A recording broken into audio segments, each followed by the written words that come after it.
शांति 17 December 2025 प्रातः मुरली बाबा कहउछंती मिठे बच्चे तुमको मन वचन कर्म रे बहुत बहुत खुशी रे रहिबाकु हेबा समस्तंको खुशी करिबाकु हेबा काहाकु भी दुख देबार नाही।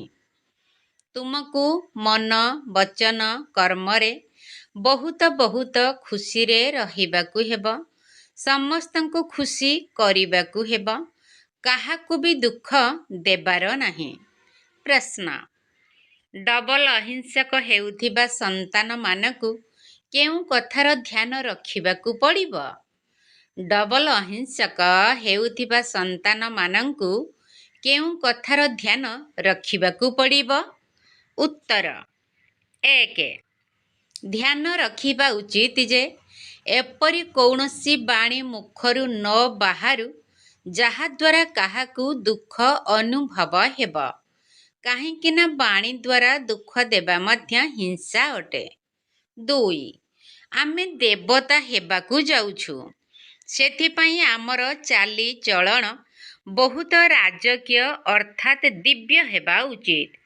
खाद्य पानीय मध्य ना बहुत उच्च ना नीच अर्थात निकृष्ट हेबा उचित। गीत निर्बल से लड़ाई बलवान की। ओम शांति। मिठे मिठे शिकिलधे संतान मानकु बाबा प्रत्येक दिन प्रथमे बुझाउछंती जे निजकु आत्मा निश्चय करी बस एवं बाबांकु मने पकाओ। कुहा जाए ना अटेंशन प्लीज। तेबे बाबा कहउछंती प्रथमे तो भगवान का प्रति ध्यान दियो। बाबा केते मिठा तांकु स्नेहर सागर ज्ञानर सागर कुहा जाउछि तेणु तुम मानकु मध्य स्नेही हेबाकु पड़िबो। मन वचन कर्म प्रत्येक कथारे तुमर खुशी रहिबा दरकार। काहाकु भी दुख देबा उचित नुहे। बाबा मध्य काहाकु दुखी करू नाहंती। बाबा आसीछंती हे समस्तंकु सुखी करिबा पई। तुमे माने मध्य काहाकु कौनसी प्रकारर दुख देबा उचित नुहे। एपरि कौनसी भी कर्म करिबा अथवा मनरे मध्य आसीबा उचित नुहे। किंतु तुमर एही अवस्था शेष समय रे हेबो। एबे तो किछि ना किछि कर्मेंद्रिय द्वारा भूल होई जाउछि। निजको आत्मा भाबी अन्य को मध्य आत्मा भाई रूपरे देखिले काहाकु दुख देई परिबो नाही। शरीर को न देखिले दुख किपरि देब? एथिरे गुप्त मेहनत रहिछि। ए सब बुद्धिर काम। एबे तुम मानकर पारस बुद्धि हेउछि। तुमर बुद्धि पारस थिबा समय रे बहुत सुख देखिछ। तुमे माने ही सुख धामर मालिक थिल ना। एहा हेउछि दुख धाम। एहा तो बहुत साधारण कथा। शांति धाम हेउछि आमर स्वीट होम। सेठारु तुमे माने अभिनय करिबाकु आसीछ। तेबे दुखर पाठ बहुत समयरु करी आसीछ। एबे सुख धाम को जिबाकु हेबो। सेथिपाई परस्पर को भाई भाईर दृष्टि रे देखिबाकु हेबो। आत्मा आत्मा को दुख देई परिबो नाही। अभ्यास करिबाकु हेबो जे मु आत्मा आत्मा सहित कथावार्ता हेउछि।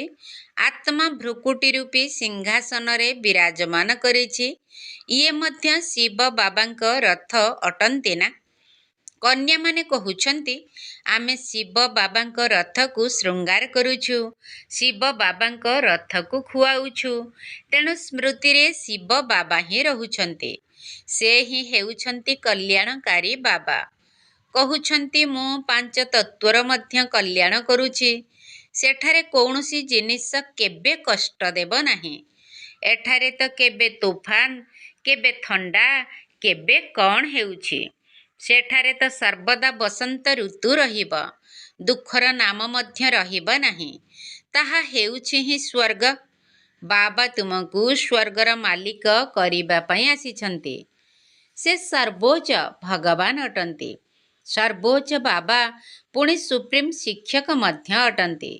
तेणु से निश्चित भावरे श्रेष्ठरु श्रेष्ठ करिबे ना।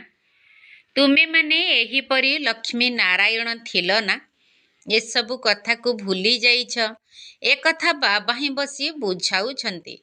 ଯଦି ଋଷି ମୁନିମାନଙ୍କୁ ପଚରା ଯାଉଥିଲା ଆପଣ ରଚୟିତା ଏବଂ ରଚନାକୁ ଜାଣିଛନ୍ତି, ତେବେ ନାହିଁ ନାହିଁ ବୋଲି କହିଦେଉଥିଲେ, କାରଣ ତାଙ୍କ ପାଖରେ ଜ୍ଞାନ ହିଁ ନଥିଲା। ତେଣୁ ଏହି ଜ୍ଞାନ ପୁଣି ପରମ୍ପରା ଅନୁସାରେ କିପରି ଚାଲିପାରିବ? ବାବା କହୁଛନ୍ତି, ଏହି ଜ୍ଞାନ ମୁଁ ଏବେ ହିଁ ଦେଉଛି। ତୁମର ସଦ୍ଗତି ହୋଇଗଲା ପରେ ପୁଣି ଏହି ଜ୍ଞାନର ଆବଶ୍ୟକତା ନାହିଁ। ସେଠାରେ ଦୁର୍ଗତି ହେବ ହିଁ ନାହିଁ। ସତ୍ୟ ଯୁଗକୁ ସଦ୍ଗତିର ଯୁଗ ବୋଲି କୁହାଯାଉଛି। ଏଠାରେ ତ ଦୁର୍ଗତି ରହିଛି, କିନ୍ତୁ ଏକଥା ମଧ୍ୟ କାହାକୁ ଜଣା ନାହିଁ ଯେ ଆମେ ଦୁର୍ଗତିରେ ଅଛୁ। ବାବାଙ୍କ ନିମନ୍ତେ ଗାୟନ ରହିଛି ଯେ ସେ ମୁକ୍ତିଦାତା, ପଥ ପ୍ରଦର୍ଶକ ଏବଂ ନାଉରିଆ ଅଟନ୍ତି। ବିଷୟ ସାଗରରୁ ସମସ୍ତଙ୍କର ନୌକାକୁ ପାର କରୁଛନ୍ତି। ସ୍ୱର୍ଗକୁ କ୍ଷୀର ସାଗର ବୋଲି କୁହାଯାଉଛି। ବିଷ୍ଣୁକୁ କ୍ଷୀର ସାଗରରେ ଶୟନ କରିଥିବାର ଦେଖାଇଥାନ୍ତି। ଏସବୁ ହେଉଛି ଭକ୍ତି ମାର୍ଗର ଗାୟନ। ବଡ଼ ବଡ଼ ପୋଖରୀ ରହିଛି, ଯେଉଁଥିରେ ବିଷ୍ଣୁଙ୍କର ବଡ଼ ଚିତ୍ର ଅର୍ଥାତ୍ ମୂର୍ତ୍ତି ଦେଖାଉଛନ୍ତି। ବାବା ବୁଝାଉଛନ୍ତି, ତୁମେ ହିଁ ସାରା ବିଶ୍ୱ ଉପରେ ରାଜ୍ୟ କରିଛ। ଅନେକ ଥର ହାରିଛ, ପୁଣି ବିଜୟ ପ୍ରାପ୍ତ କରିଛ। ବାବା କହୁଛନ୍ତି, କାମ ମହାଶତ୍ରୁ ଅଟେ। ଏହା ଉପରେ ବିଜୟ ପ୍ରାପ୍ତ କରିଲେ ତୁମେମାନେ ଜଗତ ଜିତ୍ ହୋଇଯିବ। ତେଣୁ ଖୁସିରେ ରହିବା ଦରକାର ନା? ଯଦିଓ ଗୃହସ୍ଥ ବ୍ୟବହାରରେ ଅଥବା ପ୍ରବୃତ୍ତି ମାର୍ଗରେ ରହୁଛ, କିନ୍ତୁ କମଳ ପୁଷ୍ପ ସମାନ ପବିତ୍ର ରୁହ। ଏବେ ତୁମେମାନେ କଣ୍ଟାରୁ ଫୁଲ ହେଉଛ। ଏବେ ବୁଝିପାରୁଛ ଯେ ଏହା ହେଉଛି କଣ୍ଟାର ଜଙ୍ଗଲ। ସମସ୍ତେ କିପରି ପରସ୍ପରକୁ ଦୁଃଖ ଦେଉଛନ୍ତି, ଜଣେ ଅନ୍ୟ ଜଣକୁ ମାରି ଦେଉଛନ୍ତି। ବାବା ମିଠା ମିଠା ସନ୍ତାନମାନଙ୍କୁ କହୁଛନ୍ତି, ତୁମ ସମସ୍ତଙ୍କର ଏବେ ବାନପ୍ରସ୍ଥ ଅବସ୍ଥା ଅଟେ। ଛୋଟ ବଡ଼ ସମସ୍ତଙ୍କର ବାନପ୍ରସ୍ଥ ଅବସ୍ଥା। ତୁମେ ବାଣୀରୁ ଊର୍ଦ୍ଧ୍ୱକୁ ଯିବା ପାଇଁ ପାଠ ପଢ଼ୁଛ ନା? ତୁମମାନଙ୍କୁ ଏବେ ସଦ୍ଗୁରୁ ମିଳିଛନ୍ତି। ସେ ତ ତୁମକୁ ବାନପ୍ରସ୍ଥ ଅବସ୍ଥାରେ ନିର୍ବାଣ ଧାମକୁ ନେଇଯିବେ। ଏହା ହେଉଛି ବିଶ୍ୱବିଦ୍ୟାଳୟ। ଭଗବାନ ବାଚ ଅଟେ ନା? ମୁଁ ତୁମକୁ ରାଜଯୋଗ ଶିଖାଇ ରାଜାମାନଙ୍କର ରାଜା କରୁଛି। ଯିଏ ପୂଜ୍ୟ ରାଜା ଥିଲେ ସେ ପୁଣି ପୂଜାରୀ ରାଜା ହେଉଛନ୍ତି। ତେଣୁ ବାବା କହୁଛନ୍ତି, ପିଲାମାନେ ଭଲ ଭାବରେ ପୁରୁଷାର୍ଥ କର। ଦୈବୀ ଗୁଣକୁ ଧାରଣ କର। ଭଲ ଖାଅ ପିଅ। ଶ୍ରୀନାଥଙ୍କର ମନ୍ଦିରକୁ ଯାଅ। ସେଠାରେ ଦେଖିବ ଦେଶୀ ଘିଅରେ ପ୍ରସ୍ତୁତ ଖାଦ୍ୟ ଢେର ମିଳୁଛି। ଘିଅର କୂଅ ହିଁ ତିଆରି ହୋଇଛି। ସେ ସବୁକୁ କିଏ ଖାଉଛନ୍ତି? ପୂଜାରୀମାନେ। ଶ୍ରୀନାଥ ଏବଂ ଜଗନ୍ନାଥ ଉଭୟଙ୍କୁ କଳା କରି ଦେଇଛନ୍ତି। ଜଗନ୍ନାଥ ମନ୍ଦିରରେ ଦେବତାମାନଙ୍କର କେତେ ଖରାପ ଚିତ୍ର ରହିଛି। ସେଠାରେ ହାଣ୍ଡିରେ ଅନ୍ନ ତିଆରି କରିଥାନ୍ତି। କୁହାଯାଏ ତାହା ପ୍ରସ୍ତୁତ ହୋଇଯିବା ପରେ 4 ଭାଗ ହୋଇଯାଏ। କେବଳ ଅନ୍ନର ହିଁ ଭୋଗ ଲାଗିଥାଏ। କାହିଁକି ନା ଏବେ ସିଏ ସାଧାରଣ ଅଟନ୍ତି ନା। ଏପଟେ ଗରିବ ଏବଂ ସେପଟେ ସାହୁକାର ଅଛନ୍ତି। ଏବେ ତ ଦେଖ କେତେ ଗରିବ ହୋଇଯାଇଛନ୍ତି। ଖାଦ୍ୟ ପାନୀୟ କିଛି ମିଳୁନାହିଁ। ସତ୍ୟ ଯୁଗରେ ତ ସବୁ କିଛି ଅଛି। ତେଣୁ ବାବା ଆତ୍ମାମାନଙ୍କୁ ବସି ବୁଝାଉଛନ୍ତି। ଶିବ ବାବା ବହୁତ ମିଠା ଅଟନ୍ତି। ସେ ତ ହେଉଛନ୍ତି ନିରାକାର। ସ୍ନେହ ଆତ୍ମାକୁ କରାଯାଇଥାଏ ନା? ଆତ୍ମାକୁ ହିଁ ଡକାଯାଇଥାଏ। ଶରୀର ତ ଜଳି ଯାଉଛି, ତେବେ ସେମାନଙ୍କ ଆତ୍ମାକୁ ହିଁ ଡାକୁଛନ୍ତି, ଜ୍ୟୋତି ଜଳାଉଛନ୍ତି। ଏଥିରୁ ସିଦ୍ଧ ହେଉଛି ଯେ ଆତ୍ମା ଅନ୍ଧକାରରେ ଅଛି। ଆତ୍ମା ତ ହେଉଛି ଶରୀର ରହିତ ଅର୍ଥାତ୍ ଅଶରୀରୀ। ତେଣୁ ଅନ୍ଧକାରର କଥା କେଉଁଠୁ ଉଠୁଛି? ସତ୍ୟ ଯୁଗରେ ଏସବୁ ନଥାଏ। ଏସବୁ ହେଉଛି ଭକ୍ତି ମାର୍ଗ। ବାବା କେତେ ଭଲ ଭାବରେ ବୁଝାଉଛନ୍ତି। ଜ୍ଞାନ ବହୁତ ମିଠା ଅଟେ। ଏଥିରେ ଜାଗ୍ରତ ଅବସ୍ଥାରେ ଶୁଣିବାକୁ ହେବ। ବାବାଙ୍କୁ ତ ଦେଖିବ ନା। ତୁମେମାନେ ଜାଣିଛ ଶିବ ବାବା ଏହିଠାରେ ବିରାଜମାନ ଅଛନ୍ତି। ତେଣୁ ଆଖି ଖୋଲିକରି ବସିବା ଦରକାର ନା? ବେହଦ୍ର ବାବାଙ୍କୁ ଦେଖିବା ଦରକାର ନା? ଆଗରୁ କନ୍ୟାମାନେ ବାବାଙ୍କୁ ଦେଖିବା ମାତ୍ରକେ ଧ୍ୟାନରେ ଚାଲି ଯାଉଥିଲେ। ବସି ବସି ଧ୍ୟାନରେ ଚାଲି ଯାଉଥିଲେ। ଆଖି ବନ୍ଦ କରି ମଧ୍ୟ ଧ୍ୟାନ ଅବସ୍ଥାରେ ଦୌଡ଼ିଥାନ୍ତି, ତାହା ମଧ୍ୟ ଚମତ୍କାର ଥିଲା ନା? ବାବା ବୁଝାଉଛନ୍ତି, ପରସ୍ପରକୁ ଦେଖିଲେ ଏହିପରି ଭାବ। ମୁଁ ଆତ୍ମା ଭାଇ ସହିତ କଥାବାର୍ତ୍ତା ହେଉଛି, ଭାଇକୁ ବୁଝାଉଛି, ତୁମେ ବେହଦ ବାବାଙ୍କର ରାୟ ମାନିବ ନାହିଁ। ତୁମେମାନେ ଏହି ଅନ୍ତିମ ଜନ୍ମରେ ପବିତ୍ର ହେଲେ ପବିତ୍ର ଦୁନିଆର ମାଲିକ ହୋଇପାରିବ। ବାବା ଅନେକଙ୍କୁ ବୁଝାଉଛନ୍ତି। କେହି କେହି ତ ତୁରନ୍ତ କହିଦେଉଛନ୍ତି, ବାବା ଆମେ ନିଶ୍ଚୟ ପବିତ୍ର ହେବୁ। ପବିତ୍ର ରହିବା ତ ଭଲ କଥା। କୁମାରୀମାନେ ପବିତ୍ର ଥାନ୍ତି, ତେଣୁ ସମସ୍ତେ ତାଙ୍କ ଆଗରେ ମୁଣ୍ଡ ନୁଆଇଥାନ୍ତି। ବିବାହ କଲା ପରେ ପୂଜାରୀ ହୋଇଯାଆନ୍ତି, ପୁଣି ତାଙ୍କୁ ସମସ୍ତଙ୍କ ଆଗରେ ମୁଣ୍ଡ ନୁଆଇବାକୁ ପଡ଼ିଥାଏ। ତେଣୁ ପବିତ୍ରତା ଭଲ ନା? ପବିତ୍ରତା ଥିଲେ ଶାନ୍ତି ସମୃଦ୍ଧି ମଧ୍ୟ ରହିବ। ସବୁର ଆଧାର ହେଲା ପବିତ୍ରତା। ଡାକୁଛନ୍ତି ମଧ୍ୟ, ହେ ପତିତ ପାବନ ଆସ। ପାବନ ଦୁନିଆରେ ରାବଣ ରହିବ ହିଁ ନାହିଁ। ତାହା ହେଉଛି ରାମ ରାଜ୍ୟ। ସେଠାରେ ସମସ୍ତେ ମିଳିମିଶି ରହିବେ। ତାହା ହେଲା ଧର୍ମର ରାଜ୍ୟ। ସେଠାରେ ପୁଣି ରାବଣ କେଉଁଠୁ ଆସିବ? ରାମାୟଣ ଆଦି କେତେ ସ୍ନେହର ସହିତ ବସି ଶୁଣାଉଛନ୍ତି। ଏସବୁ ହେଉଛି ଭକ୍ତି। ତେବେ କନ୍ୟାମାନେ ସାକ୍ଷାତକାର କରି ନୃତ୍ୟ କରିବାରେ ଲାଗି ପଡ଼ୁଛନ୍ତି। ନୌକାର ଗାୟନ ମଧ୍ୟ ରହିଛି ନା? ସତ୍ୟର ନୌକା ହଲିବ କିନ୍ତୁ ବୁଡ଼ିବ ନାହିଁ। ଅନ୍ୟ କୌଣସି ସତ୍ସଙ୍ଗକୁ ଯିବାକୁ ମନା କରୁନାହାନ୍ତି। ଏଠାକୁ ଆସିବା ପାଇଁ କେତେ ଅଟକାଉଛନ୍ତି। ବାବା ତୁମକୁ ଜ୍ଞାନ ଦେଉଛନ୍ତି। ତୁମେ ବିକେ ହେଉଛ, ବ୍ରାହ୍ମଣ ତ ନିଶ୍ଚିତ ହେବାକୁ ପଡ଼ିବ। ବାବା ହେଉଛନ୍ତି ହିଁ ସ୍ୱର୍ଗର ସ୍ଥାପନକର୍ତ୍ତା। ତେଣୁ ଆମେ ସ୍ୱର୍ଗର ମାଲିକ ହେବା ଉଚିତ। ଆମେ ଏଠାରେ ନର୍କରେ କାହିଁକି ପଡ଼ିଛୁ? ଏବେ ବୁଝୁଛୁ ଯେ ଆଗରୁ ଆମେ ମଧ୍ୟ ପୂଜାରୀ ଥିଲୁ। ଏବେ ପୁଣି 21 ଜନ୍ମ ପାଇଁ ପୂଜ୍ୟ ହେବାକୁ ଯାଉଛୁ। 63 ଜନ୍ମ ପୂଜାରୀ ହେଉଛୁ। ଏବେ ପୁଣି ଆମେ ପୂଜ୍ୟ ସ୍ୱର୍ଗର ମାଲିକ ହେବୁ। ଏହା ହେଉଛି ନରରୁ ନାରାୟଣ ହେବାର ଜ୍ଞାନ। ଭଗବାନ ବାଚ, ମୁଁ ତୁମମାନଙ୍କୁ ରାଜାମାନଙ୍କର ରାଜା କରୁଛି। ପତିତ ରାଜାମାନେ ପବିତ୍ର ରାଜାମାନଙ୍କୁ ନମସ୍କାର ବନ୍ଦନା ଆଦି କରିଥାନ୍ତି। ପ୍ରତ୍ୟେକ ମହାରାଜାଙ୍କ ମହଲରେ ନିଶ୍ଚିତ ମନ୍ଦିର ଥାଏ। ତାହା ପୁଣି ରାଧାକୃଷ୍ଣ, ଲକ୍ଷ୍ମୀ ନାରାୟଣ ଅଥବା ରାମ ସୀତାଙ୍କର ହୋଇଥାଏ। ଆଜିକାଲି ତ ଗଣେଶ, ହନୁମାନ ଆଦିଙ୍କର ମଧ୍ୟ ମନ୍ଦିର ତିଆରି କରୁଛନ୍ତି। ଭକ୍ତି ମାର୍ଗରେ କେତେ ଅନ୍ଧଶ୍ରଦ୍ଧା ରହିଛି। ଏବେ ତୁମେମାନେ ଜାଣୁଛ, ବାସ୍ତବରେ ଆମେ ସ୍ୱର୍ଗରେ ରାଜତ୍ୱ କରି ପୁଣି ବାମ ମାର୍ଗରେ ନିମ୍ନଗାମୀ ହେଲୁ। ଏବେ ବାବା ବୁଝାଉଛନ୍ତି, ତୁମର ଏହା ଅନ୍ତିମ ଜନ୍ମ ଅଟେ। ମଧୁର ସନ୍ତାନମାନେ, ପ୍ରଥମେ ତୁମେ ସ୍ୱର୍ଗରେ ଥିଲ, ପୁଣି ତଳକୁ ଖସି ଖସି ଏବେ ଆସି ନର୍କରେ ପଡ଼ିଛ। ତୁମେ କହୁଛ ଆମେ ବହୁତ ଶ୍ରେଷ୍ଠ ଥିଲୁ, ପୁଣି ବାବା ଆସି ଶ୍ରେଷ୍ଠ କରୁଛନ୍ତି। ଆମେ ପ୍ରତ୍ୟେକ 5000 ବର୍ଷରେ ଥରେ ଏହିପରି ପାଠ ପଢ଼ି ଆସିଛୁ। ଏହାକୁ କୁହାଯାଉଛି ବିଶ୍ୱ ଇତିହାସ ଭୂଗୋଳର ପୁନରାବୃତ୍ତି। ବାବା କହୁଛନ୍ତି, ମୁଁ ତୁମମାନଙ୍କୁ ବିଶ୍ୱର ମାଲିକ କରୁଛି। ସାରା ବିଶ୍ୱରେ କେବଳ ତୁମର ରାଜ୍ୟ ହେବ।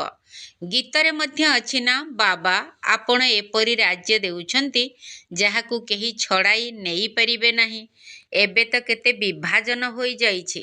ପାଣି ପାଇଁ, ଭୂମି ପାଇଁ କେତେ ଝଗଡ଼ା ହୋଇ ଚାଲିଛି। ନିଜ ନିଜର ପ୍ରାନ୍ତକୁ ଅର୍ଥାତ୍ ଅଞ୍ଚଳକୁ ରକ୍ଷା କରି ଚାଲିଛନ୍ତି।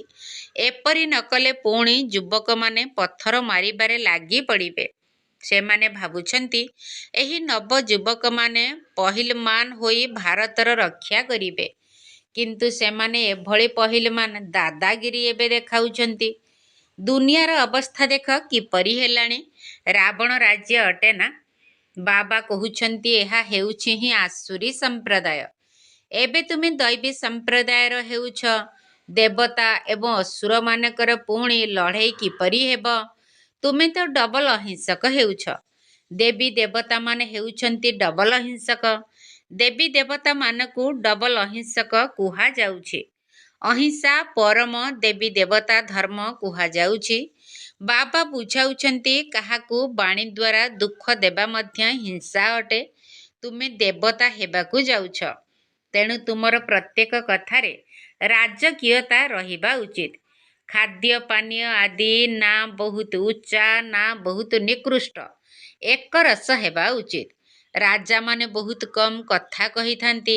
ପ୍ରଜାମାନଙ୍କର ମଧ୍ୟ ରାଜାମାନଙ୍କ ପ୍ରତି ବହୁତ ସ୍ନେହ ରହିଥାଏ। ଏଠାରେ ଦେଖ କ'ଣ ହେଉଛି, କେତେ ଆନ୍ଦୋଳନ ଆଦି ହେଉଛି। ବାବା କହୁଛନ୍ତି ଯେତେବେଳେ ଏପରି ଅବସ୍ଥା ହୋଇଯାଉଛି ସେତେବେଳେ ମୁଁ ଆସି ବିଶ୍ୱରେ ଶାନ୍ତି ସ୍ଥାପନ କରୁଛି। ଗଭର୍ଣ୍ଣମେଣ୍ଟ ଚାହୁଁଛି ସମସ୍ତେ ମିଶି ଏକ ହୋଇଯାଆନ୍ତୁ। ସମସ୍ତେ ଭାଇ ଭାଇ ହେଲେ ମଧ୍ୟ ଏହା ତ ଖେଳ ଅଟେ ନା। ବାବା ପିଲାମାନଙ୍କୁ କହୁଛନ୍ତି ତୁମେ କୌଣସି ଚିନ୍ତା କର ନାହିଁ। ଏବେ ଖାଦ୍ୟ ଶସ୍ୟର କେତେ ଅଭାବ ହେଉଛି। ସେଠାରେ ତ ଏତେ ଶସ୍ୟ ହୋଇଯିବ ଯାହାକି ବିନା ପଇସାରେ ଯେତେ ଚାହିଁବ ସେତେ ମିଳିବ। ଏବେ ଆମେ ସେହି ଦୈବୀ ରାଜଧାନୀ ସ୍ଥାପନ କରୁଛୁ। ସ୍ୱାସ୍ଥ୍ୟକୁ ମଧ୍ୟ ଏପରି କରିଦେଉଛନ୍ତି ଯାହାକି କେବେ ବି ରୋଗୀ ହେବ ନାହିଁ। ଏହା ଗ୍ୟାରେଣ୍ଟି ଅଟେ। ଚରିତ୍ର ମଧ୍ୟ ଏହି ଦେବତାମାନଙ୍କ ସଦୃଶ କରୁଛନ୍ତି। ଯିଏ ଯେଉଁ ମନ୍ତ୍ରୀ ହୋଇଥିବେ ସେମାନଙ୍କୁ ସେହିପରି ବୁଝାଇବାକୁ ହେବ। ତାଙ୍କୁ ଯୁକ୍ତି ଆଧାରରେ ବୁଝାଇବା ଦରକାର। ମତାମତ ବହୁତ ଭଲ ଲେଖୁଛନ୍ତି। ଆରେ ତୁମେ ମଧ୍ୟ ଆସି ବୁଝ ନା। ତେବେ କହୁଛନ୍ତି ଫୁର୍ସତ ନାହିଁ। ତୁମେ ବଡ଼ ଲୋକମାନେ କିଛି ପ୍ରଚାର କଲେ ତ ଗରିବମାନଙ୍କର କଲ୍ୟାଣ ହେବ। ବାବା ବୁଝାଉଛନ୍ତି ଏବେ ସମସ୍ତଙ୍କ ମୁଣ୍ଡ ଉପରେ କାଳ ବିଦ୍ୟମାନ। ଆଜିକାଲି କରି କରି କାଳ ଖାଇଯିବ। ତୁମେମାନେ କୁମ୍ଭକର୍ଣ୍ଣ ସଦୃଶ ହୋଇଯାଇଛ। ପିଲାମାନଙ୍କୁ ବୁଝାଇବାରେ ବହୁତ ମଜା ମଧ୍ୟ ଆସୁଛି। ବାବା ହିଁ ଏହିସବୁ ଚିତ୍ର ଆଦି ତିଆରି କରାଇଛନ୍ତି। ଦାଦାଙ୍କର ତ ଏହି ଜ୍ଞାନ ନଥିଲା। ତୁମକୁ ଲୌକିକ ଏବଂ ପାରଲୌକିକ ବାବାଙ୍କ ଠାରୁ ବର୍ଷା ମିଳୁଛି। ଅଲୌକିକ ବାବାଙ୍କ ଠାରୁ ବର୍ଷା ମିଳୁନାହିଁ। ଇଏ ତ ହେଲେ ଦଲାଲ ଅର୍ଥାତ୍ ମଧ୍ୟସ୍ଥି। ଏହାଙ୍କ ଠାରୁ ବର୍ଷା ମିଳୁନାହିଁ। ତେଣୁ ପ୍ରଜାପିତା ବ୍ରହ୍ମାକୁ ମନେ ପକାଇବା ଉଚିତ ନୁହେଁ। ବ୍ରହ୍ମା ବାବା କହୁଛନ୍ତି ମୋ ଠାରୁ ତ ତୁମକୁ କିଛି ବି ମିଳୁନାହିଁ। ମୁଁ ମଧ୍ୟ ପାଠ ପଢ଼ୁଛି। ପ୍ରଥମ ସମ୍ପତ୍ତି ହେଉଛି ଲୌକିକ ପିତାଙ୍କର, ଦ୍ୱିତୀୟଟି ହେଉଛି ବେହଦ ବାବାଙ୍କର। ପ୍ରଜାପିତା ବ୍ରହ୍ମା କ'ଣ ବର୍ଷା ଦେବେ? ବାବା କହୁଛନ୍ତି କେବଳ ମୋତେ ମନେ ପକାଅ। ଇଏ ତ ମୋର ରଥ ଅଟନ୍ତି ନା। ରଥକୁ ତ ମନେ ପକାଇବାର ନାହିଁ। ଉଚ୍ଚରୁ ଉଚ୍ଚ ଭଗବାନ ବୋଲି କୁହାଯାଉଛି। ବାବା ଆତ୍ମାମାନଙ୍କୁ ବୁଝାଉଛନ୍ତି ଆତ୍ମା ହିଁ ସବୁ କିଛି କରୁଛି ନା। ଗୋଟିଏ ଶରୀର ଛାଡ଼ି ଅନ୍ୟ ଏକ ଶରୀର ନେଉଛି। ଯେପରି ସର୍ପର ଉଦାହରଣ ରହିଛି। ତୁମେମାନେ ମଧ୍ୟ ଭ୍ରମରୀ ଅଟ। ତେଣୁ ଜ୍ଞାନର ଭୁଁ ଭୁଁ କର। ଜ୍ଞାନ ଶୁଣାଇ ଶୁଣାଇ ତୁମେ କାହାକୁ ବି ବିଶ୍ୱର ମାଲିକ କରିପାରିବ। ଯେଉଁ ବାବା ତୁମକୁ ବିଶ୍ୱର ମାଲିକ କରୁଛନ୍ତି ଏପରି ବାବାଙ୍କୁ ତୁମେ କାହିଁକି ମନେ ନ ପକାଇବ? ଏବେ ବାବା ଆସିଛନ୍ତି, ତେଣୁ ବର୍ଷା କାହିଁକି ନ ନେବ? ଏପରି କାହିଁକି କହୁଛ ଯେ ଫୁର୍ସତ ନାହିଁ? ଭଲ ଭଲ ସନ୍ତାନମାନେ ତ ଗୋଟିଏ ସେକେଣ୍ଡରେ ବୁଝି ଯାଇଥାନ୍ତି। ବାବା ବୁଝାଉଛନ୍ତି ମନୁଷ୍ୟ ଲକ୍ଷ୍ମୀଙ୍କର ପୂଜା କରୁଛନ୍ତି। ତେବେ ଲକ୍ଷ୍ମୀ ଏବଂ ଅମ୍ବାଙ୍କ ଠାରୁ କ'ଣ ମିଳୁଛି? ଲକ୍ଷ୍ମୀ ତ ହେଲେ ସ୍ୱର୍ଗର ଦେବୀ। ତାଙ୍କଠାରୁ ଧନର ଭିକ୍ଷା ମାଗୁଛନ୍ତି। ଅମ୍ବା ତ ବିଶ୍ୱର ମାଲିକ କରୁଛନ୍ତି। ସିଏ ସବୁ କାମନା ପୂର୍ଣ୍ଣ କରି ଦେଉଛନ୍ତି। ଶ୍ରୀମତ ଦ୍ୱାରା ସବୁ କାମନା ପୁରା ହୋଇଯାଉଛି। ଆଚ୍ଛା, ମିଠା ମିଠା ଶିଖିଲ ଦେ ସନ୍ତାନମାନଙ୍କ ପ୍ରତି ମାତା ପିତା ବାପ ଦାଦାଙ୍କର ମଧୁର ସ୍ନେହ ସମ୍ପନ୍ନ ଶୁଭେଚ୍ଛା ଏବଂ ସୁପ୍ରଭାତ। ଆତ୍ମିକ ପିତାଙ୍କର ଆତ୍ମିକ ସନ୍ତାନମାନଙ୍କୁ ନମସ୍ତେ। ଆମ ଆତ୍ମିକ ସନ୍ତାନମାନଙ୍କର ଆତ୍ମିକ ବାପ ଦାଦାଙ୍କୁ ନମସ୍ତେ ନମସ୍ତେ ନମସ୍ତେ ଏବଂ ସୁପ୍ରଭାତ। ଧାରଣା ପାଇଁ ମୁଖ୍ୟ ସାର ପ୍ରଥମ ପଏଣ୍ଟ। ଏହି କର୍ମେନ୍ଦ୍ରିୟ ଗୁଡ଼ିକ ଦ୍ୱାରା କୌଣସି ଭୁଲ ନ ହେଉ ସେଥିପାଇଁ ମୁଁ ଆତ୍ମା ଏହି ସ୍ମୃତି ପକ୍କା କରିବାକୁ ହେବ। ଶରୀରକୁ ଦେଖିବାର ନାହିଁ, ଏକମାତ୍ର ବାବାଙ୍କ ପ୍ରତି ଧ୍ୟାନ ଦେବାକୁ ହେବ। ଏହି କର୍ମେନ୍ଦ୍ରିୟ ଗୁଡ଼ିକ ଦ୍ୱାରା କୌଣସି ଭୁଲ ନ ହେଉ ସେଥିପାଇଁ ମୁଁ ଆତ୍ମା ଏହି ସ୍ମୃତି ପକ୍କା କରିବାକୁ ହେବ। ଶରୀରକୁ ଦେଖିବାର ନାହିଁ, ଏକମାତ୍ର ବାବାଙ୍କ ପ୍ରତି ଧ୍ୟାନ ଦେବାକୁ ହେବ। ଦ୍ୱିତୀୟ ପଏଣ୍ଟ। ଏବେ ଆମମାନଙ୍କର ବାନପ୍ରସ୍ଥ ଅବସ୍ଥା ଅଟେ। ସେଥିପାଇଁ ବାଣୀରୁ ଊର୍ଦ୍ଧ୍ୱକୁ ଯିବାର ପୁରୁଷାର୍ଥ କରିବାକୁ ହେବ। କାରଣ ପବିତ୍ର ନିଶ୍ଚିତ ହେବାକୁ ପଡ଼ିବ। ବୁଦ୍ଧିରେ ରହୁ ସତ୍ୟର ନୌକା ହଲଚଲ ହୋଇପାରେ କିନ୍ତୁ ବୁଡ଼ିବ ନାହିଁ। ସେଥିପାଇଁ କୌଣସି ବିଘ୍ନକୁ ଡରିବାର ନାହିଁ। ଏବେ ଆମମାନଙ୍କର ବାନପ୍ରସ୍ଥ ଅବସ୍ଥା ଅଟେ। ସେଥିପାଇଁ ବାଣୀରୁ ଊର୍ଦ୍ଧ୍ୱକୁ ଯିବାର ପୁରୁଷାର୍ଥ କରିବାକୁ ହେବ। କାରଣ ପବିତ୍ର ନିଶ୍ଚିତ ହେବାକୁ ପଡ଼ିବ। ବୁଦ୍ଧିରେ ରହୁ ସତ୍ୟର ନୌକା ହଲଚଲ ହୋଇପାରେ, କିନ୍ତୁ ବୁଡ଼ିବ ନାହିଁ। ସେଥିପାଇଁ କୌଣସି ବିଘ୍ନକୁ ଡରିବାର ନାହିଁ। ବରଦାନ। ଡ୍ରାମାର ଜ୍ଞାନ ଦ୍ୱାରା ନିଜର ସ୍ଥିତିକୁ ଅଚଳ କରୁଥିବା ପ୍ରକୃତି ବା ମାୟାଜିତ୍ ଭବ। ଡ୍ରାମାର ଜ୍ଞାନ ଦ୍ୱାରା ନିଜର ସ୍ଥିତିକୁ ଅଚଳ କରୁଥିବା ପ୍ରକୃତି ବା ମାୟାଜିତ୍ ଭବ। ପ୍ରକୃତି ଦ୍ୱାରା ହେଉ ବା ମାୟା ଦ୍ୱାରା ହେଉ, ଯେତେ ବି ବଡ଼ ପରୀକ୍ଷା ଆସୁ, ସେଥିରେ ଟିକିଏ ବି ହଲଚଲ ହେବାର ନାହିଁ। ଏହା କ'ଣ, ଏହା କାହିଁକି, ଯଦି ଏହିଭଳି ପ୍ରଶ୍ନ ଉଠିଲା ବା ଟିକିଏ ବି କୌଣସି ସମସ୍ୟା ଆଘାତ ଦେଲା, ତେବେ ଫେଲ୍ ହୋଇଯିବ। ସେଥିପାଇଁ ଯାହା ବି ହୋଇଯାଉ, କିନ୍ତୁ ଅନ୍ତର୍ମନରୁ ଏହି ଶବ୍ଦ ବାହାରୁ ଯେ ବାଃ ମିଠା ଡ୍ରାମା, ବାଃ, ହାୟ କ'ଣ ହେଇଗଲା, ଏଭଳି ସଂକଳ୍ପ ମଧ୍ୟ ନ ଆସୁ। ତୁମର ସ୍ଥିତି ଏଭଳି ହେଉ, ଯାହାକି କୌଣସି ପ୍ରକାରର ସଂକଳ୍ପର ମଧ୍ୟ ହଲଚଲ ନ ହେଉ, ସର୍ବଦା ଅଚଳ ଅଟଳ ସ୍ଥିତି ରହୁ। ତେବେ ଯାଇ ପ୍ରକୃତିଜିତ୍ ବା ମାୟାଜିତ୍ର ବରଦାନ ପ୍ରାପ୍ତ ହେବ। ସ୍ଲୋଗାନ। ଖୁସିର ଖବର ଶୁଣାଇ ଖୁସି ଦେବା ହିଁ ସବୁଠାରୁ ଶ୍ରେଷ୍ଠ କର୍ତ୍ତବ୍ୟ। ଖୁସିର ଖବର ଶୁଣାଇ ଖୁସି ଦେବା ହିଁ ସବୁଠାରୁ ଶ୍ରେଷ୍ଠ କର୍ତ୍ତବ୍ୟ। ଅବ୍ୟକ୍ତ ଇଶାରା। ଏବେ ସମ୍ପନ୍ନ ବା କର୍ମାତୀତ ହେବାର ତୀବ୍ର ଇଚ୍ଛା ପ୍ରକଟ କର। ମହାରଥୀ ଆତ୍ମାମାନେ ବର୍ତ୍ତମାନ ସମୟରେ ବିଶେଷ କରି ଏହି ଅଭ୍ୟାସର ପୁରୁଷାର୍ଥ କରୁଛନ୍ତି ଯେ ଏବେ ଏବେ କର୍ମଯୋଗୀ ସ୍ଥିତି, ଏବେ ଏବେ କର୍ମାତୀତ ସ୍ଥିତି। ପୁରୁଣା ଦୁନିଆରେ, ପୁରୁଣା ଅନ୍ତିମ ଶରୀରରେ କୌଣସି ପ୍ରକାରର ବ୍ୟାଧି ନିଜର ଶ୍ରେଷ୍ଠ ସ୍ଥିତିକୁ ହଲଚଲ ନ କରୁ। ସ୍ୱଚିନ୍ତନ, ଜ୍ଞାନ ଚିନ୍ତନ ଏବଂ ଶୁଭ ଚିନ୍ତକ ହେବାର ଚିନ୍ତନ ହିଁ ଚାଲିଥାଉ। ତେବେ କୁହାଯିବ କର୍ମାତୀତ ସ୍ଥିତି। ଓମ୍ ଶାନ୍ତି। କହୁଛନ୍ତି ଶିବ ଜ୍ଞାନ ସାଗର, ଶୁଣ ଶୁଣ ମିଠା ସନ୍ତାନ ମୋର, ପାଠ ପଢ଼ାରେ ତୁ ଦେବୁ ଧ୍ୟାନ, ଏ ପାଠ ତୁ ପଢ଼ି ପଢ଼ାଅ ଆନ, ଦୂର ହୋଇଯିବ ଦୁଃଖ ଯେ, ଚିନ୍ତାର ଚିତାରେ ଜଳୁଛି ଜଗତ, ମନେ ସ୍ମର ଭୋଳା ନାଥ ଯେ, ଲୁଣ ପାଣି ହେବ ନାହିଁ ମୋ ଧନ, ରହିଥିବ କ୍ଷୀର ଖଣ୍ଡ ସମାନ,